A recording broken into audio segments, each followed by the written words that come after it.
Welcome to Prajagalam. మాట ఏంటంటారు, మడమ తిప్పను మాట మార్చను. ఇది జగన్మోహన్ రెడ్డి నైజం.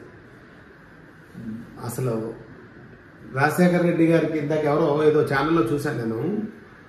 ఎట్లా మరి మాట్లాడుతా తెలియదు, ఏం మాట్లాడుతుంది అసెంబ్లీలో. ఇప్పుడు ప్రతిపక్ష హోదా కావాలని మళ్ళీ ఒక లెటర్ రాశారు. ఎవరికి? ఇప్పుడున్న ఆంధ్రప్రదేశ్ ఏపీ స్పీకర్కి. మాకు ప్రతిపక్ష హోదా. నువ్వెవరు అండి? ఆ రోజు ఏం మాట్లాడు ఒకసారి చూడు. ఆ రోజు ఒక మాట, ఇప్పుడు మాట్లాడుతున్నాడు చూడండి, ఒకసారి వినండి. ఈ చట్టసభలో జగన్మోహన్ రెడ్డి అనే వ్యక్తి ముఖ్యమంత్రిగా ఇటువైపున ఉన్నాడు, మంచి స్పీకర్ గా మీరు అటువైపున మిమ్మల్ని దేవుడి దయతో నేను కూర్చోబెట్టగలిగాను.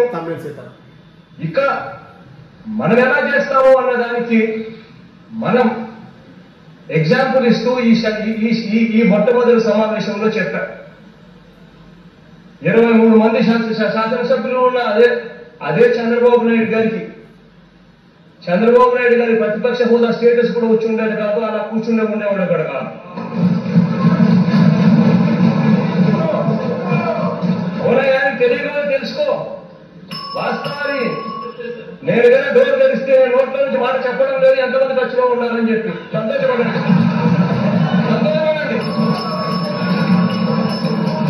ఆ పద్ధతి, ఆ మాట్లాడే పరిస్థితి అవునయ్యా.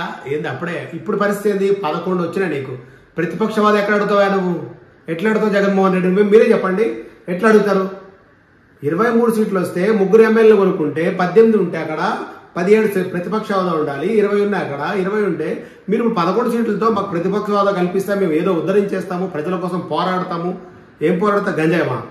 గంజాయి అన్ని తెచ్చుకోవడం, ఇండస్ట్రీలు దారి మళ్ళించడమా? 4 అదానికి 4 పోర్టులు ఇచ్చేసి అయిపోయిందా మీ యొక్క అభివృద్ధి? ఏం అసలు మాట్లాడే పద్ధతి ఏమైనా తెలుసా? ఎట్లంటే అట్లా మాట్లాడతారా? అది ఎవరు? మంచి స్పీకర్ తమ్మినేని సీతారావు. ఆయన ఏం మాట్లాడతారో ఆయనకే తెలియదు. ఆయన మంచి స్పీకరు, ఈయన చెప్పడము అది మనకు కూడా వర్తిస్తుంది భవిష్యత్తులో అన్నది మాత్రం ఇప్పుడు భగవంతుడు స్వయాన 57 కోట్ల స్వామి మీకు నిరూపించాడు, చూపించాడు. ఇది నేను మీ దండపాటి కోటేశ్వరరావు. అందరికీ నమస్కారం.